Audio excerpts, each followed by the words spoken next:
Hello friends, in the series on the income tax cases today we will discuss the case of Miland Madhukar Adke versus income tax officer. This case has been reported in 101 ITR Tribunal, short notes page number 88, and the matter has been decided on 18th January 2023.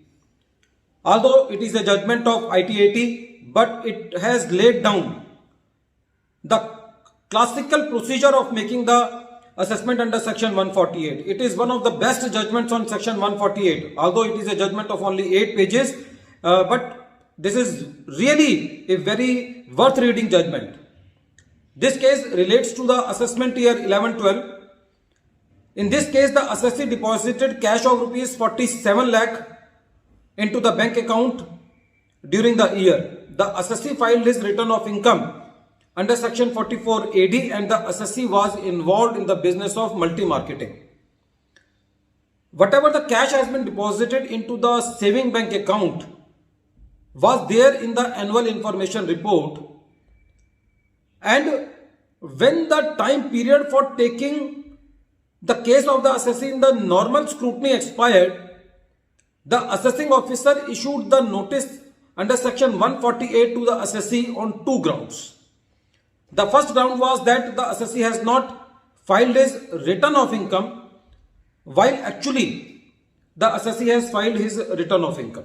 It means that this fact was clear that assessing officer did not relate the information which was in his hand with the information with the assessing officer. He does not try to correlate the facts of the assessee with the information available. And the second reason for opening the case was that it was the point of the assessing officer that the annual information report says that rupees 47 lakh has been deposited into the saving bank account of the assessee. That is why the income has escaped to that extent. And this was confirmed by passing the assessment order under section 148. The assessee went into the CIT appeal. CIT appeal upheld the order of the assessing officer, so the assessee was before the Honorable ITAT.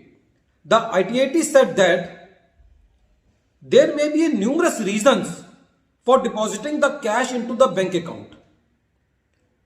It may be that the assessee has introduced some capital in cash. The assessee has received cash from debtors. But it does not mean that every deposit represents the undisclosed income of the assessee. The ITAT said that there is a cardinal rule of taxation that every receipt cannot be treated as income, or every income cannot be said that it is a taxable income. The ITAT also held that in this case the assessee has filed the return of income, but the allegation was that the assessee has not filed his return of income. So it means that the notice was issued on the basis of inaccurate interpretation of the facts by the assessing officer. The assessing officer even didn't bother to check that whether the return has actually been filed or not.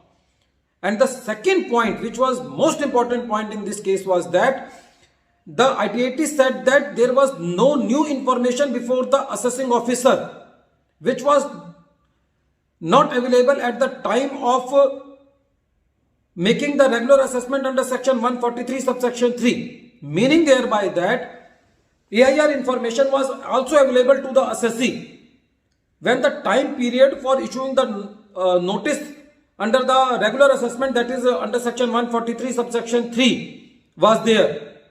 So the assessing officer waited up to that period, and then the information which is there in the annual information report cannot be said that some new information has come to the assessing officer.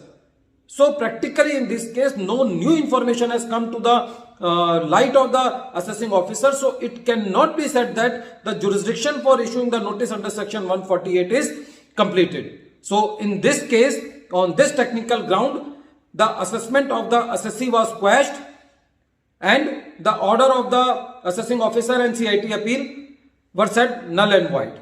Friends, this case is very important because even in the new regime it is happening that whatever the information they had, because now the reason to believe has been replaced by reason to suggest, information to suggest. So every information cannot be said that it is suggesting that the income has escaped assessment. We have seen some cases, even in those cases, even the sales made by the assessee is being made the basis of issuing the notice under section 148. If the assessee has made the sales, then you should verify it from its profit and loss account before issuing the notice. Or if the assessee has given the adequate proof that this was my sales, even then we have seen the cases that the assessment are being completed by taking the whole sales into the income of the assessee, even under section 68.